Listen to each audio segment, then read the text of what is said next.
Hello, wildlings. I'm your Creepsmith, and you found my Fear Forge. Lucky you. Welcome back, wildlings. It seems that truckers, especially long-haul drivers, have, well, let's just say, a habit of seeing things when they're on particularly long drives. You'll need to decide for yourself whether that's the case in tonight's story, Midnight in the Yukon, from No Sleep, by TruckerFox5150. I've been a trucker for years, traveling the long hauls between Portland and Fairbanks regularly. It's a journey that has become second nature to me, but on this particular night, things were different.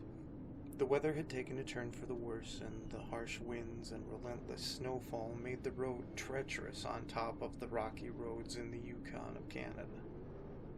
I knew that I had to find a safe place to park and wait out the storm, but there were no rest stops or gas stations in sight.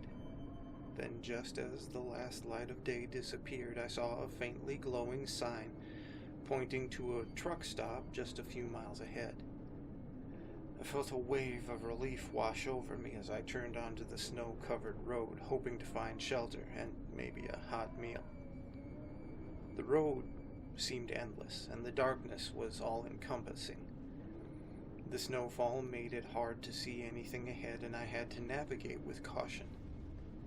As I finally approached the truck stop, it appeared almost ghostly, a run-down, isolated place tucked deep within the Yukon wilderness. Only a couple of other trucks were parked there, adding to the eerie silence that surrounded the place. And upon entering the truck stop, I immediately sensed an unsettling atmosphere. The dim lighting and the musty smell made the place feel strangely haunting. The old man behind the counter acknowledged me with a nod, but there was something in his eyes that spoke of, well, unspoken stories and experiences. Despite my gut feeling, I decided to grab a quick bite to eat and then huddle in my truck for the night. As the storm raged outside, I struggled to find sleep. The noises of the storm seemed to take on a life of their own, whispers carried by the wind, creaking sounds from the nearby woods, and an eerie laughter that seemed to come from nowhere. I tried to dismiss these unsettling feelings as mere products of exhaustion, but as the night wore on, they only grew stronger. The radio became my lifeline, my connection to the outside world. Yet all I heard were cryptic messages and distorted voices, making me feel even more isolated and on edge. As the clock neared midnight, and just as I was starting to drift into a restless slumber, a tapping sound on my truck window jostled me awake. My heart raced as I peered outside, but the storm made it nearly impossible to see anything clearly.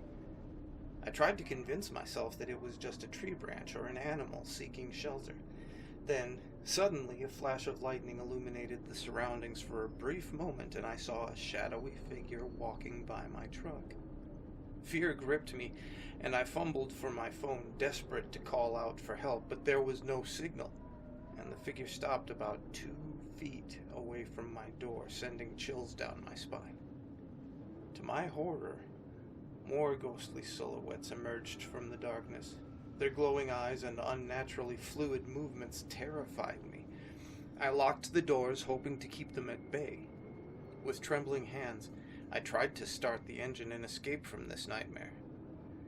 You know, when somebody's running from danger in a horror film and they get to a vehicle and the engine decides to stall out?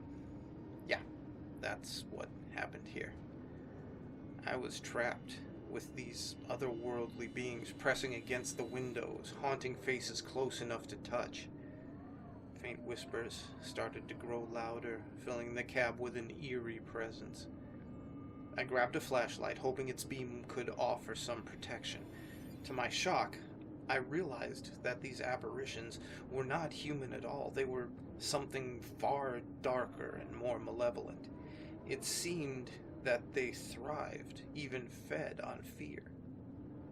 In a state of terror, I retreated to the bunk of the truck, clutching a wrench for any semblance of safety or defense. I held on tight, praying for the storm to subside and the morning light to break the spell, yet the night felt interminable and reality blurred with horrifying visions. As the first rays of dawn pierced the storm clouds, the ghostly figures retreated back into the forest, leaving no trace behind. The wind and the snow finally subsided, and I mustered the courage to step out of my truck, my heart still pounding from the night's terrors. As I approached the truck stop, I saw it in ruins, as if abandoned for years. The old man was nowhere to be found, and an eerie emptiness lingered. I couldn't explain what I'd witnessed, but I knew that I had to leave immediately. The truck finally started, and as I drove away, I couldn't shake the feeling that something malevolent lurked in the Yukon wilderness. I kept this harrowing experience to myself, fearing that others might dismiss it as a figment of my imagination. Yet, deep within, I knew that something inexplicable and sinister had taken place on that fateful night in the Yukon. I vowed to never stop driving until I reached the safety of Fairbanks, leaving the haunting memories of that cursed truck stop behind me forever. So, wildlings, drive safe, keep your holy symbols to hand, stay scary, and make the most of your nights.